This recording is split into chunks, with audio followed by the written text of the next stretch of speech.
Então, só fenomenologia, porque, na verdade, eu te falar, vou ser sincero, a teoria dos ferromagnetos, você estuda num curso de tópicos de mecânica estatística quando fala de sistemas interagentes. Mecânica estatística sem sistemas interagentes não dá conta de explicar essa fenomenologia. Tá? Então vou falar não vou falar de temperatura aqui. Ok? Então, ferromagnético. Na verdade, o que distingue um paramagnético de um ferromagnético é exatamente isso. Os spins de um paramagnético não se enxergam. Eles são spins livres, partículas livres. É o análogo ao gás ideal. Né? Não existe interação. Enquanto que num ferromagnético, aí sim existe interação entre os vizinhos próximos. Então, por exemplo, a newtoniana do ferromagnético, que vocês talvez trabalharam hoje, não sei, é H igual a sigma ou SI vezes SJ vezes um acoplamento qualquer G. Isso aqui é o cavalo de força de uma comunidade de cientistas do mundo afora muito grande, chamado modelo de Ising. Que, na verdade, em uma dimensão, seria pensar os magnetos, eles vivem fazendo isso, tá? Como spins orientados dessa forma, que interagem entre os seus vizinhos. Então, na verdade, para ter uma somatória de IJ, eles interagem com seus vizinhos e eles ficam buscando estados de menor energia entre essa configuração. A interação entre os vizinhos próximos dado por esse acoplamento aqui. No paramagnético não existe nada disso aqui. Né? E aí percebe-se que no estado de menor energia você tem todo mundo orientado ou para cima ou para baixo. Tá? Então, o dia que vocês fizeram o curso de mecânica estatística, vão estudar essa newtoniana. Chamada a newtoniana de Ising, modelo de Ising. Todos já ouviram falar nisso, não? Modelo de Ising. Bastante popular por aí. Veja só, esse modelo é tão popular que ele, inclusive, dá conta de vários outros ramos da física que não o magnetismo. Por exemplo, acabou de passar no concurso aqui da física um cara que usa o modelo de Ising para modelar comportamentos sociais. Ele, entre outras coisas. Ele, por exemplo, estuda como é que é o comportamento de eleitores de uma cidade. Então, como é que eu influencio a comunidade? Eu troco de informação com o meu vizinho.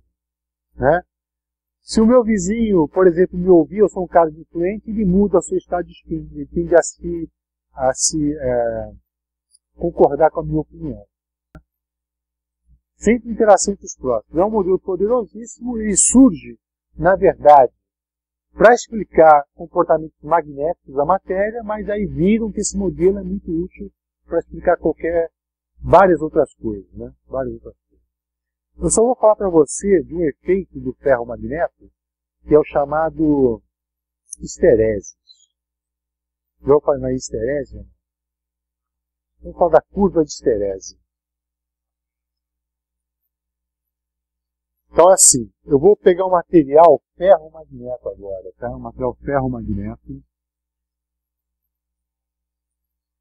Eu vou aplicar um campo externo H nele. E quero ver a curva da magnetização em função de H. O Lima faz a curva de B em função de H, eu vou fazer a curva da magnetização em função de H, tudo bem. Esse material é um pedaço de ferro normal, comum. Né? Eu pego um pedaço de ferro, ele a princípio não tem magnetização alguma, portanto ele começa nesse ponto aqui. Aí eu começo a aumentar a corrente no sentido. O que vai acontecer? Ele começa a adquirir uma magnetização na direção do campo. Né? Então ele começa a ter uma magnetização na direção do campo, só que ele satura. A magnetização satura. Satura significa, por mais que eu aumente o campo, não aumenta a magnetização. Entendeu? Depois que se eu aumentar o campo, por mais que eu queira, eu não vou aumentar a magnetização porque ele saturou. O que significa isso? Todo mundo está orientado ali. Agora, eu pego e vou inverter a corrente. Só que eu não volto pelo mesmo caminho. Se eu inverter a corrente, eu vou ter uma curva assim. Quando eu anular o campo H, ou seja, quando eu anular a corrente, o meu ferro já não é mais o mesmo. Ele já tem uma magnetização residual. Então eu fui e voltei. Agora, se eu inverter a corrente, eu consigo anular a magnetização, só que agora eu tenho que ter um campo externo. E se eu continuar, eu magnetismo, porém eu saturo de novo. Por mais que eu aumente o H, eu não vou conseguir aumentar o N. Aí eu inverto a corrente, e a hora que eu anular a corrente, eu de novo vou ter um resíduo, uma magnetização residual. Você sabe disso, você já brincou de imantar um pedaço de ferro? Né? Você pega o pedaço de ferro, pega o ímã, vai imantando assim, aí ele vira um ímã. Né? E tem uma magnetização residual. Então, essa aqui é a chamada curva de esterese. Então, isso aqui é a magnetização máxima do cara, isso aqui é a magnetização máxima do cara. A melhor cara dele não é exatamente essa não. É assim, nada mais não linear do que essa curva, concorda? Aí eu te digo assim, vem cá, qual o estado do teu material, daquele ferro, quando H vale 0? Ou todo mundo para cima, ou todo mundo para baixo, ou 0. Na verdade, se eu pensar aqui, eu tenho 3 pontos. Aí ele diz o seguinte, depende do caminho que você tomou para chegar naquele ponto. Então a esterese, na verdade, guarda uma memória do caminho que a magnetização sofreu no material. Tá? Olha só, eu não vou falar mais nada de magnetismo, porque esse é um tema bastante complexo e merece um curso específico para essas coisas aí. Eu só vou encerrar o curso assim. Diamagnetismo e paramagnetismo, assim como o ferromagnetismo, se você perguntar para alguém que trabalha com magnetismo, vai dizer que isso é um fenômeno quântico. Isso é um fenômeno quântico. Mas eu, em momento algum, falei em H cortado aqui, falei não. Eu usei um modelo puramente clássico para ele. Onde é que entra a teoria quântica aí? Entra que o spin é quantizado. Entra que o momento angular é quantizado. E quando você for levar a sério a teoria, você tem que falar essas quantidades. Né? Com o momento angular, por exemplo, é H cortado VL. Ou o momento de spin é H cortado S, e assim por diante.